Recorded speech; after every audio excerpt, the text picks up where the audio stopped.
안녕하세요. 사연 읽어주는 남녀입니다. 오늘도 와주셔서 감사드리며 그럼 오늘의 사연 바로 시작하겠습니다. 꼴통 폭격기. 제가 고등학교 때부터 불려온 별명이었습니다. 불의를 보면 못 참는 게 아니라 저를 참지 못하게 하는 모든 것을 들이받는 소위 한성질 하는 편이었거든요. 그래서 학교 선생님들도 저한테는 그냥 한숨 한번 푹 쉬며 주의를 줄 뿐 뭔가 체벌을 하거나 잔소리를 하지는 않으셨습니다. 제가 들이받으면 일이 몹시 복잡해진다는 것을 아셨던 거죠. 어른이 되어서도 이 성격은 크게 변하지 않았습니다. 좀 창피한 얘기지만 영화에서나 나오는 17대 1로 싸우고 그런 얘기가 저한테는 전혀 낯선 얘기가 아니었어요. 일단 눈이 돌고 머리가 멈추면 덤벼들었으니까요. 그러다 제가 성질 좀 죽이고 살아야겠구나 하고 결심하게 된 계기는 바로 아버지 때문이었습니다. 제가 수년간 사고를 칠 때마다 아버지는 호방하게 웃으며 어느 나라 장군으로 태어나야 할 인물이 자기 딸로 태어나 고생이라며 다 수습을 해주셨습니다. 때로는 돈일 때도 있었고 때로는 굽신거리며 사과를 하실 때도 있었죠. 그런데 그때는 상황이 좀 달랐습니다. 제가 큰 차 사고랑 얽혀서 싸움이 좀 벌어졌는데 아마 경찰이 제가 거의 죽어간다고 아버지께 잘못 전달했던 모양이에요. 혼이 반쯤 나간 아버지가 병원 의자에 앉아서 씩씩거리고 있는 절 보고 그 자리에서 다리에 힘이 풀려 주저앉으시며 대성통곡을 하시더라고요. 내가 너를 너무 받아주고 기살려주고 그렇게 키워서 내가 잘못해서 그래서 너를 잃을 줄 알았다. 너를 잃는 줄 알았어. 반백의 아버지가 그렇게 다리를 뻗고 앉아 펑펑 우는 걸 보는데 정말 얼음 양동이를 온팡지게 뒤집어 쓴 듯 정신이 번쩍 들었습니다. 내가 내 성질대로 사는 게 어쩌면 아버지에게 너무나 큰 불효를 하는 것일 수도 있겠다라는 생각이 들었거든요. 그날부터였습니다. 제 친구들이 저한테 진심으로 걱정되는 목소리로 저한테 이렇게 묻기 시작했으니까요. 저기, 솔직히 말해줘. 혹시 무슨 시한부 그런 거야?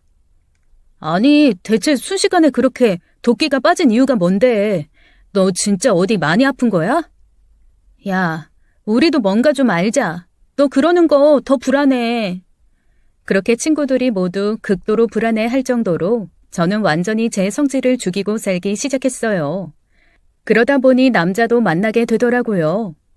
그전까지는 쌈딱에 무슨 말만 나오면 물어뜯을 듯 덤벼드니 다가오는 남자가 없었거든요. 그래도 제가 아무리 성질을 죽였다지만 본성이 아예 사라지는 건 아니었으니까요. 다행히 2년간의 연애 끝에 결혼을 하게 된 남자는 몹시 순하고 소심한 사람이었습니다. 말도 별로 없고 연애 내내 제가 오른쪽으로 가자고 하면 오른쪽으로 가고 앞으로 가자고 하면 앞으로 가고 멈추자고 하면 멈추는 그런 사람이었어요.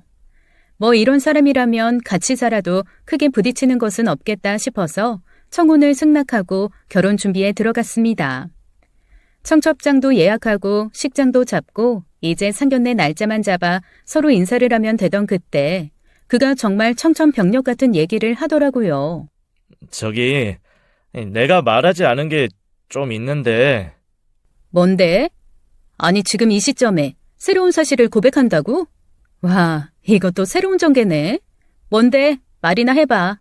저기, 내가 누나가 있는데. 외아들 아니었어? 누나가 셋 있어. 셋? 지금 3명이라고 했어? 누나가 셋이라고? 하나도 아니고 셋? 그리고. 그리고 또 뭐가 있어? 왜? 이번엔 형이 셋이 있어? 아니, 그건 아니고. 사실 1년 전에 우리 부모님이 이혼을 하셔서. 뭐? 어쩌면 상견례를 2번 해야 할 것 같아서. 난 여튼 아버지 모시고 살고 있고, 물론 결혼하면 분가는 할 거야. 누나 셋은 엄마랑 살거든. 잠깐만. 그러니까 그 누나 셋이 시집도 안 가고 이혼한 어머니랑 산다고? 넷이? 여자 넷이? 나는 엄마랑 아빠 2번 사이 왔다 갔다 왕래 많이 하고, 그래서 상견례도 2번 할 생각하고 있는데 누나들은 아빠랑 거의 연을 끊어서 여튼 알고는 있어야 할 것 같아서. 그 크고 중요한 얘기를 참 빨리도 한다. 그런데 당신 누나들은 왜 아버님이랑 왕래를 안 하는 건데? 이혼 사유가 아버님에게 있어? 복잡해. 뭐 그 복잡한 얘기를 간단하게 말하면 우리 누나들은 사고 뭉치 삼총사고 그 사고 친 거 아빠가 막아주고 막아주다 지쳤는데 엄마는 지친 아빠를 이해하지 못하면서 싸우다가 그냥 헤어지자 해서 헤어진 거지 뭐. 뭐 사고야 나도 만만치 않게 치고 자라서 그거 가지고는 말 못하겠는데 대체 무슨 사고길래? 그냥 말로 하기도 어이없는 이런저런 사고야. 에이, 괜히 말하면 기분만 또 상하고 그러니까 이건 그냥 넘어가자. 지난 일 굳이 말할 것도 없고. 아니 그건 아니지. 지금 상상도 안 한 시누이 셋이 떡하게 생긴 것도 어이없고 황당한데 그 시누이들이 왜 자기 아빠 눈밖에 났는지 정도는 알아야 나도 마음의 준비를 할 거 아니야. 말해봐. 아이, 뭐 범죄 뭐 이런 건 아니야. 걱정 마. 그냥 뭐랄까 진짜 대차게 놀았어. 노는 걸 너무너무 좋아했어. 남편은 몹시 곤란해하며 그냥 누나들이 노는 것을 좋아했다라는 말만 했습니다. 뭐 더 묻고 싶었지만 자기 누나 뒷담하는 거 불편해하는 것 같기도 해서 그냥 그 정도만 듣고 일단 아버님을 만나보기로 했어요. 사실 자기 딸들과 연락도 안 하는 분이라고 해서 몹시 이기적이거나 인격이 좀 안 좋으신 분 아닐까 걱정을 한 것도 사실이었습니다. 그런데 정작 만나본 아버님은 아주 푸근하고 인품 좋은 어르신의 모습을 하고 계시더라고요. 아버님과 함께한 자리는 뭐 하나 불편한 거 없이 편안하고 즐거웠습니다. 저기 내가 며느라이한테 할 말 있으니 너 잠깐 좀 나가 있어라. 에이, 저 있으면 안 돼요? 그냥 내가 며느라이한테 따로 좀 할 얘기 있어서 그래. 그렇게 남편이 자리를 비우자 시아버지는 제게 봉투를 하나 내미셨어요. 이거 1억이다. 저놈 줘봐야 지 엄마한테 일부 뜯기고 정작 너희 필요한데 쓰지는 못할 테니 네가 쥐고 관리해라. 너희 그 반반 결혼이라는 거 한다며 이게 저놈 결혼 자금이라고 생각하고 그리고 반반이라고 하지만 그래도 남자놈이 좀 더 하는 게 보기가 좋다. 저 녀석한테 요구할 거 있으면 하고 그래. 그리고 내가 너한테 꼭 해줄 말이 있다. 네, 아버님, 말씀하세요. 저놈이 무르고 벨이 좀 없어서 여전히 자기 엄마, 누나 만나는 거 난 다 안다. 그것도 천륜이니 막을 수 없겠지만 너는 조심해라. 조심이요? 그게 무슨 말씀이세요? 나도 내 얼굴에 침뱉기라서 더 자세하게는 말하기 어렵지만 여튼 내가 네게 해줄 수 있는 말은 이것뿐이다. 긴장하고 조심하고 곁도 댈 수 있으면 주지 말고. 그 말을 하는 시아버지의 얼굴은 몹시 착잡해 보였습니다. 표정과 얼굴을 보니 차마 더 자세하게는 묻지 못하겠더라고요. 내가 이런 얘기했다는 거 네 남편한테도 말하지 말고 저 속 없는 놈이 물색 없이 지 엄마랑 누나한테 쪼르르 말하면 너만 힘들어지니까. 시아버지의 말에 저는 말 않겠다는 약속을 하고 그날 만남을 마무리했습니다. 그리고 그로부터 며칠 뒤 남편과 함께 시어머니가 살고 있는 집을 방문했을 때 왜 아버님이 그런 말씀을 하셨는지 어렴풋이 알 수 있을 것 같더라고요. 반지하 낡은 빌라, 방 2칸짜리 작은 집에 살고 있는 내 모녀의 집은 뭐랄까 집이라기보다는 거대한 창고 같았습니다. 그것도 정리가 전혀 안 된 창고요. 곳곳에 명품이 마구 던져진 채 뒹굴고 있었고 사이사이에 구겨진 옷이 가득했습니다. 그나마 있는 짐이라도 정리가 되었다면 깔끔한 느낌이라도 받았을 텐데 손님이 온다는 것을 조금도 고려하지 않은 듯 너저분한 모습이었죠. 그 쓰레기 구덩이 같은 곳에 살면서도 내 모녀는 뭐가 그렇게 즐거운지 무슨 말을 하는지도 들리지 않을 정도로 까르르 웃어대며 자기네들끼리 떠들어대더라고요. 넷이서 한꺼번에 뭐라고 막 왈왈거리는데 같은 여자지만 저는 정말 단 한마디도 알아들을 수가 없었습니다. 정신이 혼미해지더라고요. 그날 무슨 이상한 배달 음식을 먹었는데 대체 뭘 먹었는지도 기억이 나지 않고 나와서 소화제 먹고 간신히 다스릴 정도로 대차게 체한 것만 기억납니다. 결국 남편이 말했던 대로 저는 시어머니 신우팀 한 번, 시아버지 한 번 이렇게 2번의 상견례를 했어요. 사실 그때까지만 해도 시누이들이랑 제가 크게 얽힐 거라고는 생각하지 않았습니다. 어차피 사는 곳도 다르고 명절 아니면 크게 만날 일도 없을 거라고 생각했거든요. 그런데 상황은 시아버지가 돌아가시면서 급변하기 시작했어요. 시아버지는 교육 사업을 크게 하시던 분이었습니다. 아마 그래서 시누이들이 사고 치는 것을 더 견디기가 어려우셨던 것 같아요. 당신 자신이 교육에 평생을 바쳤는데 결국 자기 자식 교육은 실패했다는 좌절감이 한도 끝도 없이 깊어 이혼 후에는 거의 칩거하며 혼자 지내셨습니다. 그래서 심근경색이 왔을 때도 빠르게 발견을 못하고 결국 돌아가신 다음 날 살림 도와주러 오신 도우미 아주머니한테 발견이 되셨어요. 결혼 2달 전이었어요. 당연히 저희는 결혼을 미루기로 했습니다. 다행스럽게도 아직 청첩장은 인쇄 전이었고 결혼식장도 위약금 없이 취소가 가능해서 적어도 6개월은 애도 기간을 갖고 결혼을 하기로 했어요. 아버님이 주신 1억은 저희 집에서 보탠 돈과 합쳐서 신혼집을 이미 구한 상태여서 저희는 결혼 전에 일단 동거부터 하기로 했고요. 식만 미루고 일단 살림은 시작하기로 한 거죠. 시아버지의 장례식은 제가 지금까지 봤던 장례식 중 가장 의미 깊었던 것과 더불어 가장 어이없는 상황이기도 했습니다. 태어나서 이렇게 황당한 상황은 처음 마주한다 싶을 정도였죠. 우선 오신 손님들은 다 너무 기품 있고 훌륭했습니다. 아버님이 살아생전 어떤 삶을 살아오셨는지 아버님의 조문객만 봐도 알 수 있을 정도였어요.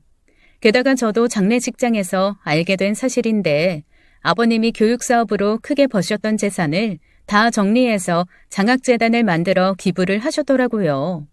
그것도 이혼 3년 전에 재산 정리를 다 하시고 오히려 법원에서 어머님이 위자료를 줘야 한다는 판결이 났는데 그것도 안 받으셨다 했습니다.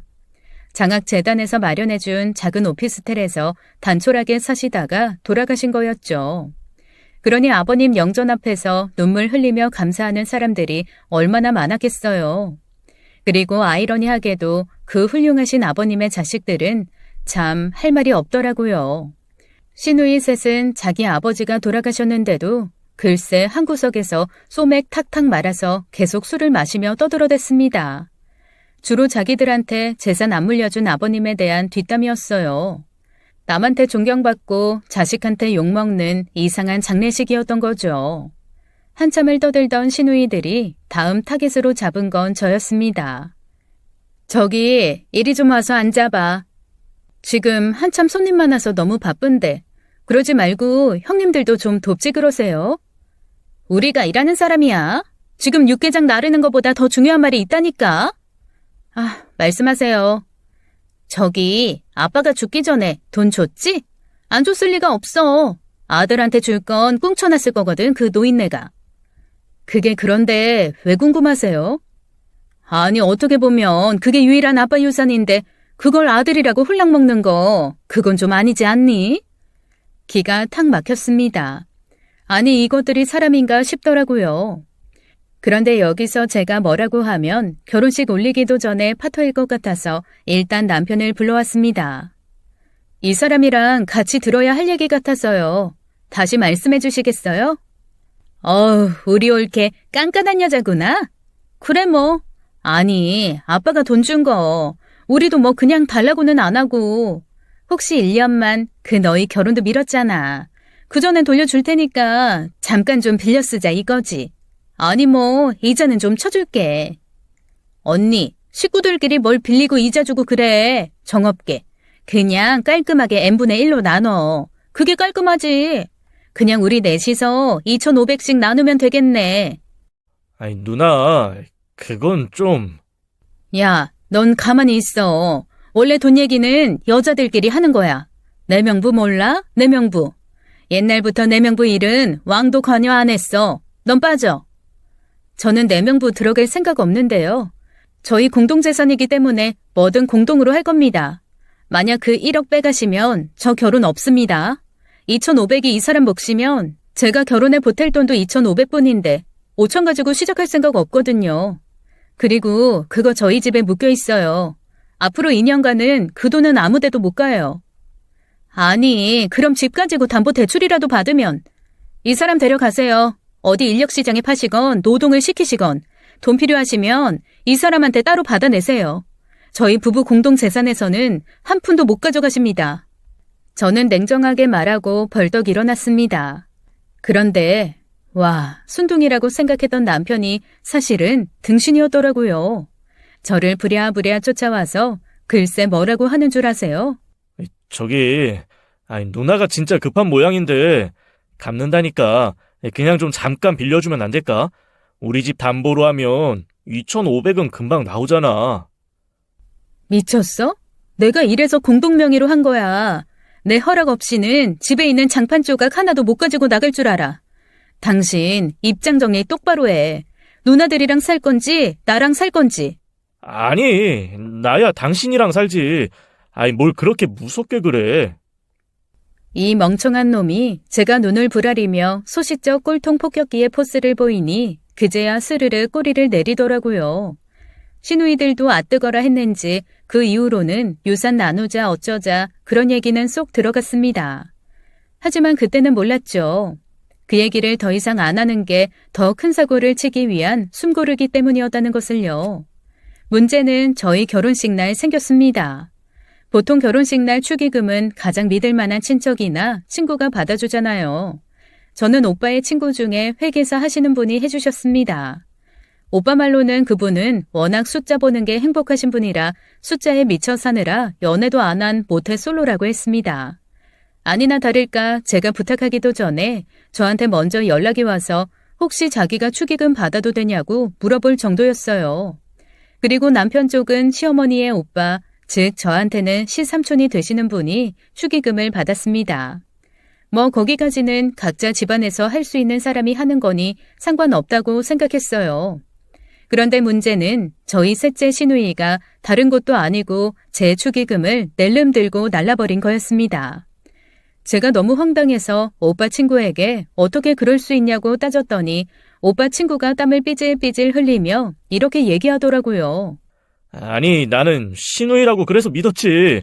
화장실을 가려고 정리하고 있는데 나한테 와서 진짜 쪽팔려서. 아니, 커피 한잔 하자고. 자기 이런 사람 아닌데 내가 너무 마음에 들어서 창피한 거 무릅쓰고 와서 커피 요청하는 거라고. 그러면서 온갖 애교를 떨며 혼을 쏙 빼놓잖아. 그래서 내가 화장실 다녀와서 얘기 계속 하자고 열쇠로 잠그고 있는데 자기가 잠깐 봐줄 테니까 화장실 갔다 오라고 하잖아. 그래서 내가 안 된다. 이거 끝까지 책임져야 된다 그랬거든? 그랬더니 갑자기 나한테 팔짱을 딱 끼면서 자기가 신우인데 자기를 못 믿으면 누구를 믿냐고 그러잖아. 또 듣고 보니까 그렇고. 근데 진짜 화장실 잠깐 갔다 왔거든? 근데 그 사이에 싹 사라진 거야. 미안하다. 참 어이가 없었습니다. 사실 남편 쪽보다 저희 집이 훨씬 손님이 많아서 축의금도 거의 3배 이상 차이가 났거든요. 자기네 집 거는 안 건드리고 저희 집 축의금 들고 낼름 튄 게 너무 괘씸하고 어이없더라고요. 저희 아빠는 너무 어이가 없어서 아무 말도 안 하고 그냥 한쪽 구석에 앉아서 숨을 고르시더라고요. 그런데 그 모습을 보면서 제 안에 있는 그 기질이 다시 한번 살아나기 시작했습니다. 안절부절 못하는 오빠 친구를 옆에 두고 저는 그냥 조용히 경찰에게 전화를 했어요. 그러자 그때까지 뒷전에 서서 멀뚱히 지켜보고만 있던 시어머니가 불이 나게 달려와 저한테 전화기를 뺏으면서 이렇게 말씀하시더라고요. 아이고 얘, 애가 그냥 철이 없어서 잠깐 눈이 멀어서 그런 걸 가지고 무슨 경찰까지 부르니? 내가 사과할게. 그리고 내가 어떡하든 다 보전해주마. 너희 꼼꼼하게 기록은 해놨을 거 아니야. 그거 내가 다 보전해 줄 테니까 아유 좋은 날 이렇게 가족끼리 의상하지 말자. 응? 어머님, 좋은 날 의상하는 게 아니고요. 좋은 날 마무리는 적법하게 해야 되는 거예요. 저 이거 신고할 거고요. 경찰이 형님 잡아오면 그때 형님한테 받을게요. 어머님한테 받을 돈은 아니죠. 아니 얘가 어떻게 이렇게 어른 말을 귀등으로도 안 들어? 그러면 형님은 어머님 말을 귀등으로 들어서 돈 들고 튀었대요? 도둑질 하지 마라. 이건 너무 어렸을 때부터 듣는 얘기 아니에요? 아유, 저 어머님이랑 이 좋은 날 싸우기 싫어요. 그냥 법대로 하고 잊을래요. 이거는 엄연한 절도잖아요. 그것도 화장실을 갔다 오는 동안 자기가 맡아주겠다고 한 걸 보면 노리고 의도적으로 접근한 계획적 범죄라고요. 어머, 뭐? 계획범죄? 얘가 무슨 이렇게 무서운 말을 아무렇지도 않게 한대? 계획적 범죄라니. 너 그럼 내 딸이 범죄자라는 거야? 그러면 성자겠어요? 지금 상황만 놓고 보면 범죄자죠. 그리고 가족이요? 아휴, 어머니, 가족 같은 얘기하지 마세요. 아무리 가족이더라도요, 따질 건 따지고 아닌 건 아니고 그런 거죠. 저는 그리고 시어머니의 만류를 뒤로한 채 경찰에 신고를 했습니다. 경찰도 황당한지 몇 번씩이나 정말로 돈을 훔쳐간 사람이 신우이냐고 묻더라고요. 꼼꼼하게 CCTV 잘 가동시켜 놓은 예식장 덕에 정말로 신우이가 부랴부랴 돈가방을 챙겨서 냅다 뛰어가는 장면이 고스란히 찍혔습니다. 와, 몰랐는데 야무지게도 축의금 받던 회계사 오빠 지갑도 챙겨서 달아놨더라고요. 제 축의금 잃어버린 거에 정신 팔려서 자기 지갑 행방은 신경도 못 썼던 오빠는 그 장면을 보고 황당함에 입을 다물지 못했습니다. 저만큼이나 다혈질인 오빠도 분을 참지 못해 부들부들했지만 그래도 제가 더 마음 상할까봐 애써 억누르는 게 보이더라고요. 자기 친구 다독이며 자리를 피하는데 와, 이건 돈 잃은 것보다 제 가족, 아빠와 오빠 앞에서 정말 창피하기가 이루 말할 수가 없었습니다. 경찰은 신우이를 찾는데 총력을 기울이겠다고 했습니다. 시어머니는 그런 경찰 앞에서 자기 딸 잡아갈 거면 차라리 자기를 잡아가라며 거짓 눈물을 마구 흘리면서 쇼를 했죠. 그런데 경찰이 정작 그러면 정말로 어머님이 대신 구치소 들어가실 거냐고 묻자 얼른 꼬리를 쏙 빼더라고요. 그렇게 셋째 신우이를 절도로 고소하는 걸로 저의 결혼식은 마무리가 됐습니다. 저희 가족은 너무나 기막혀서 그날 이후 제 결혼식 얘기는 일절 안 합니다. 아빠가 축의금으로 일부 충당하려고 했던 제 결혼 비용 고스란히 내면서 좀 힘들어지셨지만 뭐 어쩌겠어요. 이미 엎질러진 물이고 제가 그냥 알아서 해결할 테니 조금만 봐달라고 얘기하는 수밖에요. 아빠도 딸이 그렇게 얘기하니 그냥 별말 없이 넘어가셨습니다. 그런데 셋째 시누이가 그렇게 사고를 쳤으면 둘째 시누이와 첫째 시누이는 양심상이라도 좀 자중을 해야 되잖아요. 와, 이 자매들 그런 것도 없더라고요.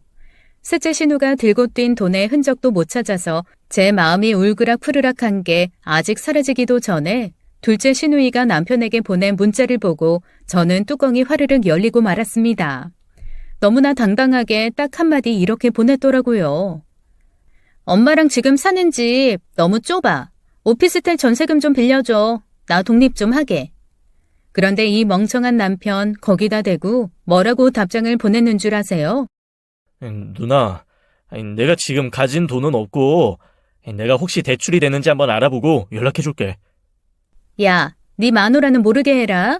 걔 아주 지난번에 셋째가 축의금 좀 빌려간 거 가지고 난리치는 거 보니까 이거 전세금 해줬다는 얘기 들으면 아주 널 조리 돌림이라도 할 기세겠더라. 알아. 그 사람한테 얘기 안 하고 내가 내 손에서 빌릴 수 있는데 알아볼게.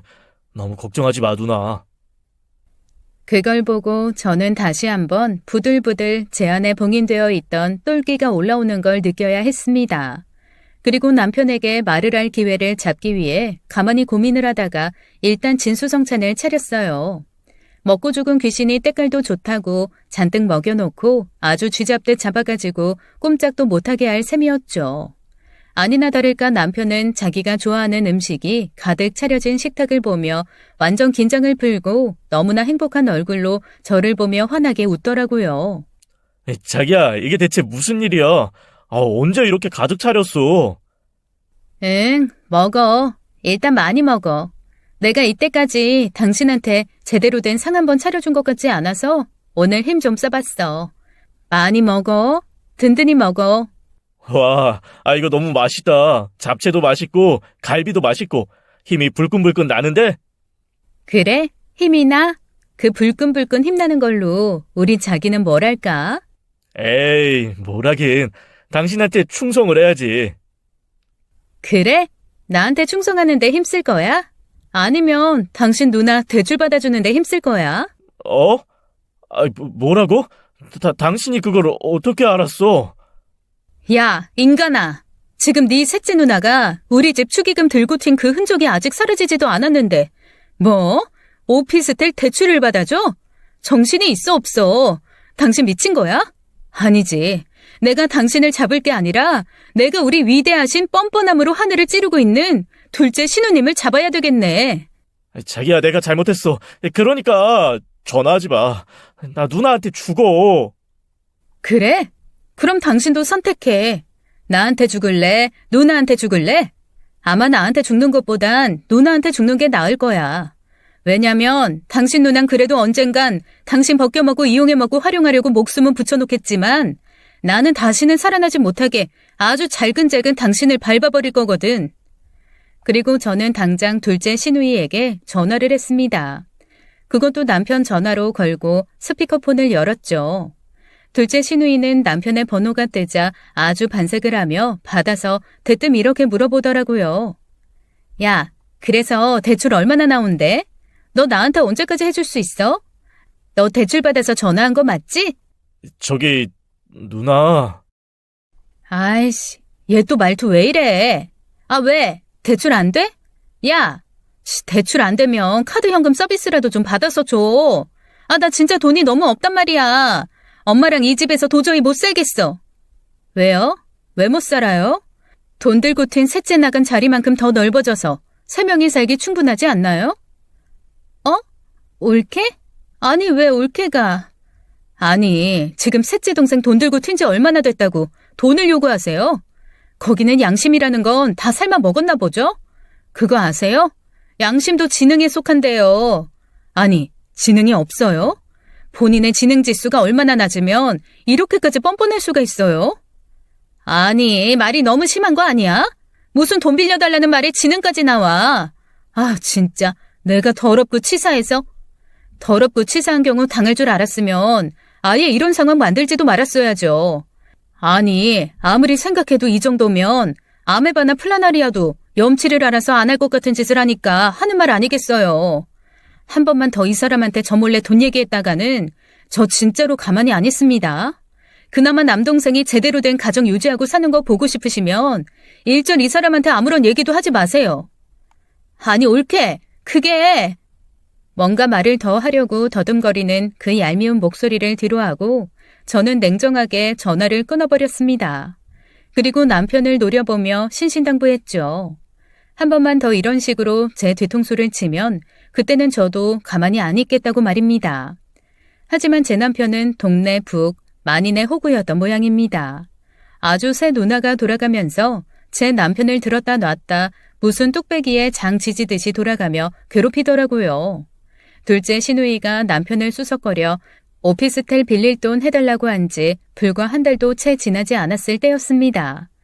남편이 슬그머니 전화를 받는 일이 잦아지고 쉴 때도 전화기를 손에서 놓지 않더니 제 눈치를 보며 슬쩍 전화기를 들고 사라져 한동안 통화를 하다 들어오곤 하더라고요. 처음엔 바람이 났나 싶었는데 전화를 하고 들어오는 얼굴에 수심이 가득한 걸로 봐서는 바람은 아닌 것 같았습니다. 보통 바람 필 때는 상기된 얼굴을 하거나 설레는 표정을 하기 마련인데 그런 표정과는 거리가 먼 오히려 약간 죽을상, 죽상? 뭐 그런 느낌이었거든요. 이거 또 뭔가 사건이 생겼구나 싶은 촉이 확 몰려왔습니다. 그래서 몰래 남편이 전화기를 들고 다른 방으로 가길래 살금살금 따라갔죠. 남편이 딱 5마디 했는데 어떤 느낌인지 확 오더라고요. 그러니까 대체 사업에 얼마나 필요한 거야? 한숨이 푹 나왔습니다. 대체 무슨 얘기를 누구랑 하는 건지 좀 더 들어보기로 했죠. 이번 사업 정말 제대로 된 아이템인 거야? 아니, 나 사실 집도 저 사람이랑 공동명의라 주택담보대출 정말 어렵고 내가 개인적으로 대출을 받는 것도 사업 자금하기에는 너무 턱없이 부족하단 말이야. 그리고 얼마 전에 둘째 누나가 나한테 돈 빌려달라고 했다가 저 사람한테 들켜서 누나, 저 사람 지금 완전 나 감시체계야. 점점 머릿속에 찜기가 올라온 듯 열이 차기 시작했습니다. 또 셋 중 하나가 사업하겠다며 남편에게 돈을 달라고 하는 모양이었어요. 둘째도 셋째도 아니니 이번에는 첫째 시누이인 게 분명했죠. 뭐라고? 퇴직금?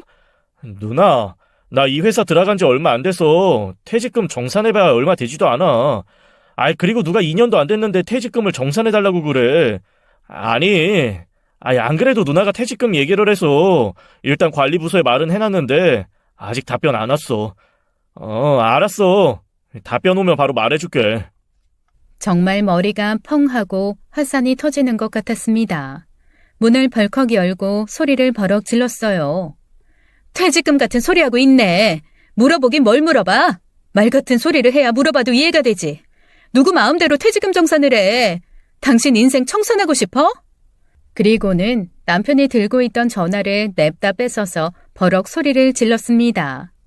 아니, 제일 큰 누나라면 그래도 아래 동생들 단돌이 해가면서 그나마 좀 정신 차려야 되는 거 아니에요?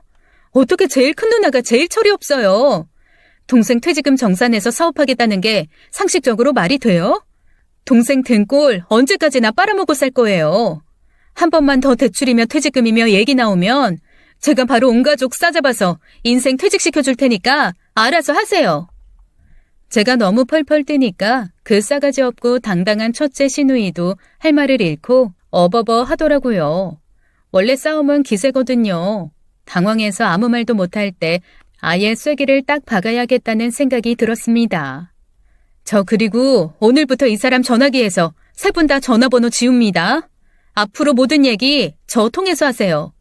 그리고는 첫째 시누이가 뭐라고 말하라는 걸 듣기도 전에 전화를 탁 끊어버리고 남편의 핸드폰에서 새 누나의 전화번호를 다 차단하고 지워버렸습니다.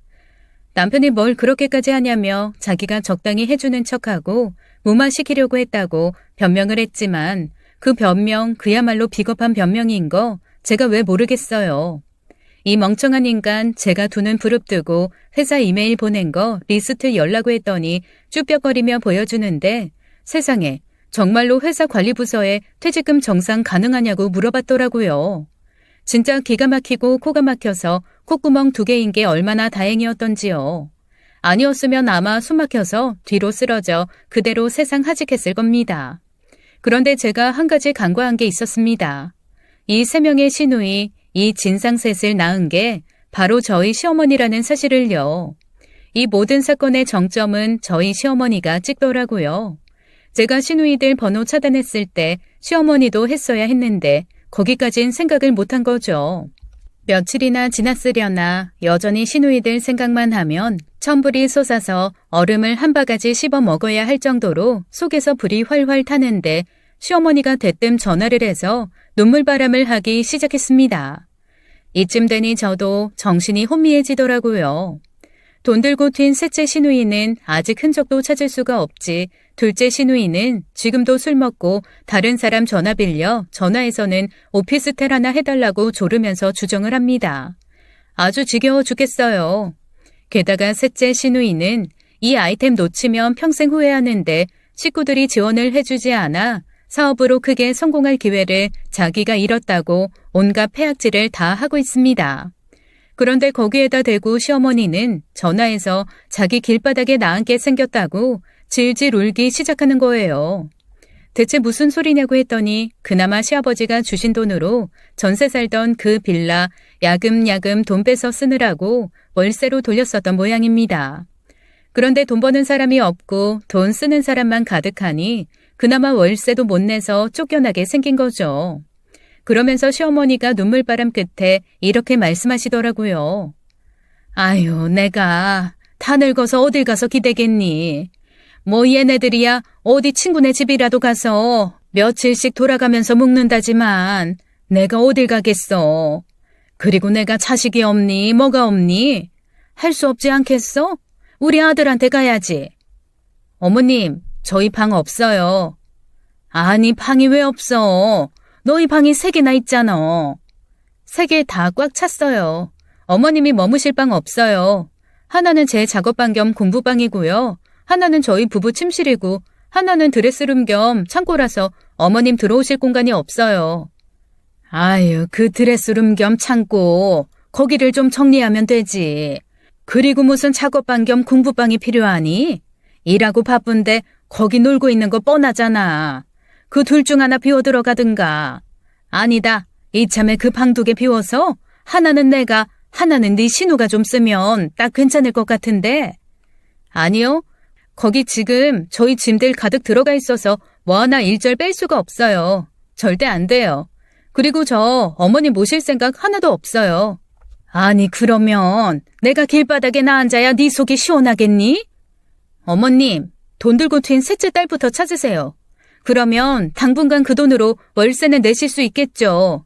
제가 뭐 그 돈 받자고 경찰에 신고했겠어요? 나쁜 짓을 했으면 벌은 받아야 하니까 신고한 거고 그 돈 어차피 다 탕진했을 것 같아서 받을 생각도 없으니까 혹여나 어머님이 찾아내서 몇 푼이라도 남아있으면 그걸로 당분간 월세 내고 사세요. 저희가 그냥 용돈 드린다 생각할게요. 너 시어미한테 이렇게까지 못되게 할 거야? 그래, 알았다. 정나랑 같이 못 살겠다면? 그래, 전세금이라도 좀 내놔라. 내가 나이 들어서 어디 가서 허망하게 이상한 데 빌부고 싶진 않고 그래도 집은 번듯하게 있어야 되지 않겠냐. 저희 전세금 해드릴 돈 없습니다. 아니, 집을 담보로 해도 되고 네가 대출을 좀 받아도 밑빠진 독에 물 붓는 거 안 해요. 알아서 하세요. 저는 시어머니 전화까지도 냉정하게 끊어버렸습니다. 아이고, 그런데 이게 웬일입니까? 제 전화를 듣고 있던 남편 놈이 똥마려운 강아지 마냥 발을 동동 굴리며 눈물을 뚝뚝 흘리기 시작하는 겁니다. 그러면서 꺼이꺼이 글쎄 정말 아이처럼 서럽게 우는 거 있죠? 우리 엄마 천성이 순하고 착해서 누나들한테 휘둘려서 그렇지 진짜 고생 많이 하고 힘든 사람이란 말이야. 그런데 지금 저렇게 밖에 나앉게 됐는데 나 우리 엄마 불쌍해서 어떡하냐. 뭘 어쩌자는 건데. 그냥 우리 엄마 모셔오면 안 돼? 저러다 엄마까지 잘못되면 나 고아되는 거잖아. 엄마 불쌍해, 엄마. 그렇게 질질 우는 꼴을 딱 보는데 왜 제가 갑자기 오만정이 다 떨어지는 걸까요? 아니, 자기 엄마가 이때까지 관리 잘못하고 처신 잘못해서 밖에 나앉는 건 그렇게 꺼이꺼이 울게 서러운 놈이 저희 아빠가 평생 여기저기 다니면서 인덕 쌓고 축의금 돌리던 거 이제서야 좀 회수하나 싶은 제 결혼 망친 건 왜 생각을 안 하는 거죠? 말이야 바른 말이지 시어머니 낳게 된 건 본인 잘못, 자식 잘못, 즉 자업자득이지만 저희 아빠는 말 그대로 뒤통수 맞은 거잖아요. 이거야말로 내로남불, 정말 이기적인 인간의 전형을 보는 것만 같았습니다. 제가 너무 어이없어서 남편을 가만히 쏘아보기만 했더니 자기도 울다가 뭐가 안 통할 것 같았는지 꾸물꾸물 눈물은 멈추더라고요. 그리고 이미 그 순간 남편에 대한 오만정이 다 떨어지고 말았습니다. 간신히 한 줄 남아있는 인연의 끈이 언제 끊어질지 모르는 위태로운 시간이 흐르던 어느 날 그깟 시누이, 시어머니는 안중에도 남아있지 않을 정도로 제게 충격적인 사건이 생겼습니다. 시누이와 시어머니 때문에 복잡한 제 마음을 일시에 정리해버리는 사건이었죠. 왜 충격적인 일은 더 큰 충격이 나타나면 사라지고 어딘가 맞아서 아픈 자리도 다른데 더 세게 맞아서 아프면 그 전에 아팠던 걸 잊어버리잖아요. 제가 그런 경우였습니다. 평생 저를 너무나 귀하게 사랑해 주었던 저희 아빠가 갑자기 쓰러지셨거든요. 췌장암 4기였습니다. 병원에서는 수술이나 치료도 해줄 게 없다며 그냥 아빠가 좋아하시는 거 하시다가 마음 편하게 삶을 정리하실 수 있게끔 도와드리는 게 지금으로선 가장 최선이다라고 얘기를 하더라고요. 정말 기가 막히고 어이가 없었습니다. 사람이 너무나 극도의 당황스러운 상황이 생기면 눈물도 안 나고 당황, 멍해지지도 않고 오히려 정신이 똑바로 차려지는 경우가 생기더라고요. 제가 그랬습니다. 그리고 아빠의 췌장암 진단 이후 저는 남편을 다시 보게 되었어요. 정말 자기 아빠가 아픈 것처럼 억장이 무너지는 모습으로 아빠를 지극정성 간호하기 시작하더라고요. 아무래도 아빠가 남자다 보니까 제가 하나에서 10까지 꼼꼼하게 챙기기 어려운 부분이 분명히 있더라고요.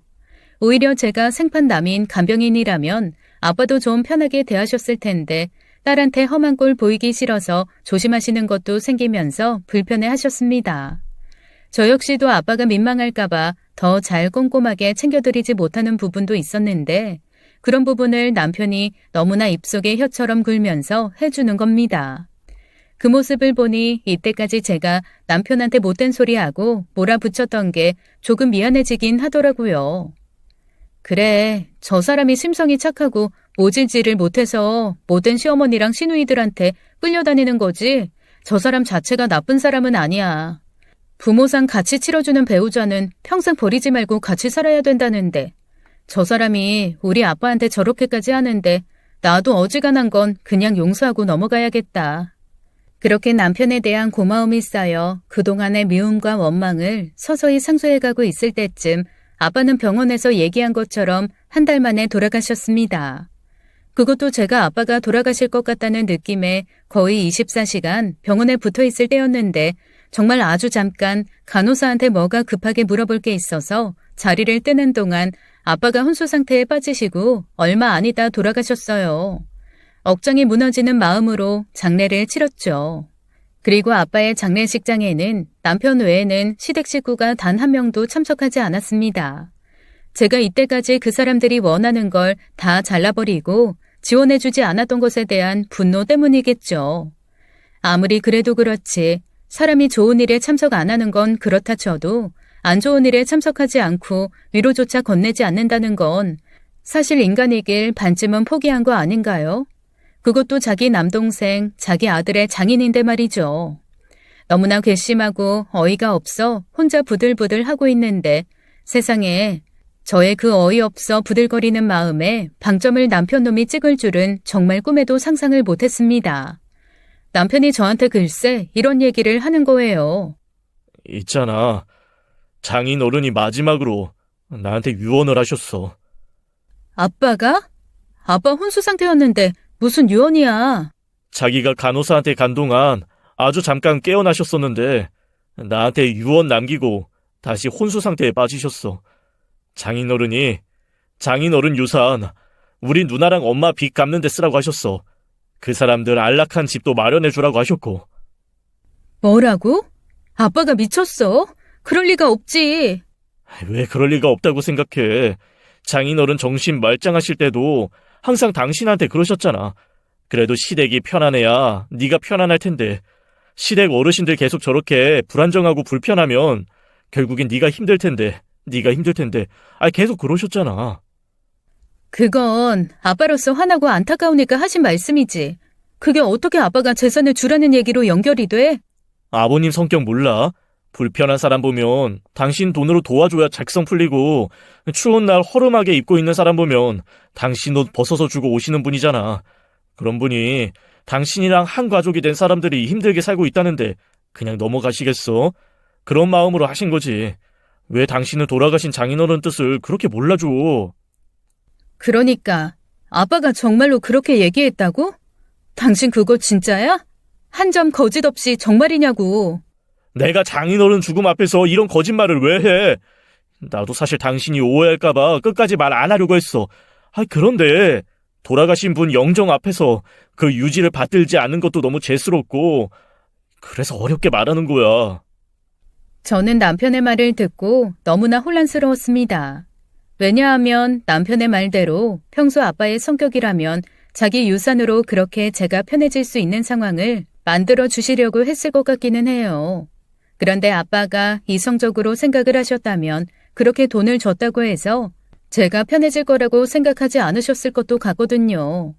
이게 아빠의 이성과 아빠의 마음 이 두 개 사이에서 어떤 판단을 하신 건지 제가 확인할 수가 없으니 몹시 혼란스러웠습니다. 그러다 문득 한 가지 사실이 생각났어요. 제가 장례 치르느라 너무 정신없어서 까맣게 잊고 있었는데 아빠가 돌아가시기 전에 제가 진짜 아빠 영상을 많이 찍어뒀거든요. 사실 어렸을 때 엄마가 돌아가시고 나서는 엄마와의 추억을 영상이나 사진으로 많이 남겨두지 않은 게 몹시 후회스럽더라고요. 그래서 최대한 아빠의 마지막 모습을 영상으로 많이 남겨두려고 침대 한켠에 제가 핸드폰을 영상으로 돌려놓은 채 아빠에게 말을 거는 장면을 찍고 있었습니다. 그러다가 아빠의 호흡이 가빠져서 간호사를 부르러 갔던 거였거든요. 다녀와서는 아빠가 곧장 혼수 상태에 빠져서 정신없이 전화를 끄기는 했지만 분명히 영상은 녹화가 된 상태였을 테니 그걸 보면 정말로 남편이 한 말이 사실인지 아닌지 확인이 될 참이었죠. 그래서 찬찬히 영상을 돌려보다가 저는 태어나서 처음으로 피가 거꾸로 솟아 눈으로 튀어나올 것처럼 화가 나는 경험을 했습니다. 아, 유언은 개뿔. 아빠가 혼수 상태로 숨을 헉헉거리는데도 남편이란 놈 옆에서 핸드폰 게임하면서 희희낙락하고 있더라고요. 결국 끄끄 숨을 쉬다 바이탈이 떨어진 후 경보가 울린 다음에야 아빠를 한번 흘낏 보면서 한 발짝 쓱 물러나는 게 아니겠어요. 곧이어 달려온 간호사들이 아빠에게 응급처치를 하고 전화기가 앞으로 쓰러지면서 영상은 끝이 났습니다. 결국 아빠의 유언은 남편이 한 거짓말이었던 거죠. 저는 남편에게 그 영상을 보여주며 이혼을 요구했습니다. 그러자 남편이 냉큼 무릎을 꿇고 싹싹 빌며 이렇게 고백하더라고요. 진짜 미안해. 진짜 미안해. 나 정말 그러면 안 되는 거였는데. 나도 엄마랑 누나들이 너무 나를 들들 볶는 게 힘들어서 그래서 그랬지. 여보, 한 번만, 나 한 번만 용서해주라. 그런데 참 어이없는 상황이 발생했습니다. 저희 아버지 장례식 때도 오지 않았던 시어머니와 시누이들이 제가 이혼 얘기를 했다는 말을 들었는데 뻔뻔하게 나타나서 이혼을 부추기더라고요. 남편한테 이렇게 얘기하는 거 있죠? 그래, 이혼해버려. 이혼하고 너 장가갈 때 가져갔던 거 1억 그거 다시 가져와. 그래, 그걸로 그냥 우리 네 식구 행복하게 살자. 야, 2,500만 원이면 각각 인터넷 쇼핑몰 하나씩은 하니까 그거 누구 하나만 대박쳐도 우리 먹고 사는데 아무런 지장 없어. 아, 그래. 야, 그냥 이혼해버려. 이참에 갈라서. 아니, 무슨 가족이 이혼하는 걸 부추긴답니까? 그것도 각자 몫으로 돌아갈 2,500만 원을 상상하면서 말이죠. 정말 내가 엮여도 더러운 집에 엮였구나 싶은 생각과 함께 오만정이 다 떨어지더라고요. 그래서 제가 이번에도 법대로 하자고 했습니다. 일단 셋째 시누이가 들고 튀어 다 날려먹은 저희 집 축의금, 그동안 시누이들이 저모르게 남편한테 야금야금 받아간 돈, 시어머니가 받아간 돈 다 하니까 1억이 훌쩍 넘더라고요. 결국 남편은 혼인 파탄의 사유까지 떠안으며 저와 이혼을 하고 재산 분할은커녕 저한테 위자료까지 2천만 원 주게 되었습니다. 시누이들이 불타는 황소 마냥 펄펄 뛰었지만 제가 해줄 말은 하나였어요. 법대로 하라고 말이죠. 그 4명의 여자만 제 인생에서 사라져도 아주 살 것 같을 듯 하네요. 지금까지 사연 읽어주는 남녀였습니다. 끝까지 시청해주신 여러분 감사드리며 저희는 다음 사연으로 돌아올게요. 감사합니다.